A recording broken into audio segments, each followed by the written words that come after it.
ನಮಸ್ಕಾರ ಸ್ನೇಹಿತರೆ, ಇವತ್ತು ನಾವು ಪದಗಳ ಅರ್ಥ ವ್ಯತ್ಯಾಸವನ್ನು ತಿಳಿದುಕೊಳ್ಳೋಣ. ಪದಗಳ ಉಚ್ಚಾರಣೆಯಲ್ಲಿ ಸ್ವಲ್ಪ ವ್ಯತ್ಯಾಸವಿರುತ್ತೆ, ಅದರ ಅರ್ಥದಲ್ಲಿಯೂ ವ್ಯತ್ಯಾಸವಿರುತ್ತೆ. ಯಾವ ಪದಗಳಂತ ತಿಳಿದುಕೊಳ್ಳೋಣ. ಮೊದಲನೇದಾಗಿ ಧನ.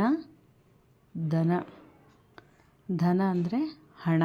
ಉಚ್ಚಾರಣೆ ಒಂದೇ ಇರುತ್ತೆ, ಸ್ವಲ್ಪ ವ್ಯತ್ಯಾಸವಿರುತ್ತೆ. ದನ, ಹಸು.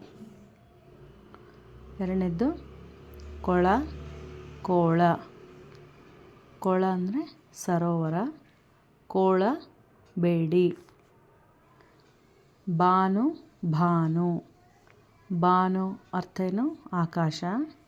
ಭಾನುವಿನ ಅರ್ಥ ಸೂರ್ಯ. ನಾಲ್ಕನೇದ್ದು ಮಧ್ಯ, ಮಧ್ಯ. ಮಧ್ಯ ಅರ್ಥ ನಡುವೆ, ಮಧ್ಯ ಅರ್ಥ ಸಾರಾಯಿ. ಐದನೇದ್ದು ಹಾರು, ಆರು. ಹಾರು ಅರ್ಥ ಜಿಗಿ, ಆರು ಅರ್ಥ ಸಂಖ್ಯೆ. ನೆಕ್ಸ್ಟ್ ಮತ್ತೆ, ಮೆತ್ತೆ. ಮತ್ತೆ ಇದರ ಅರ್ಥ ಪುನಃ, ಮೆತ್ತೆ ಇದರ ಅರ್ಥ ಹಗುರ. ನೆಕ್ಸ್ಟ್ ಹಕ್ಕಿ, ಹೆಕ್ಕಿ. ಹಕ್ಕಿ ಇದರ ಅರ್ಥ ಪಕ್ಷಿ, ಹೆಕ್ಕಿ ಇದರ ಅರ್ಥ ಆಯ್ದು. ನೆಕ್ಸ್ಟ್ ಅಗೆ, ಹಗೆ. ಅಗೆ ಇದರ ಅರ್ಥ ತೋಡು, ಹಗೆ ಅರ್ಥ ಶತ್ರು. ಅಳು, ಆಳು. ಅಳು ಇದರರ್ಥ ದುಃಖ, ಆಳುದರ್ಥ ಸೇವಕ.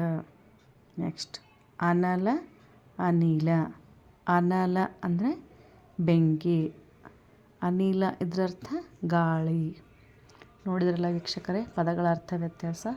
ನೆಕ್ಸ್ಟ್ ವಿಡಿಯೋದಲ್ಲಿ ಇನ್ನೂ ಹೆಚ್ಚು ಪದಗಳ ಅರ್ಥ ವ್ಯತ್ಯಾಸವನ್ನು ತಿಳಿದುಕೊಳ್ಳೋಣ. ಧನ್ಯವಾದಗಳು.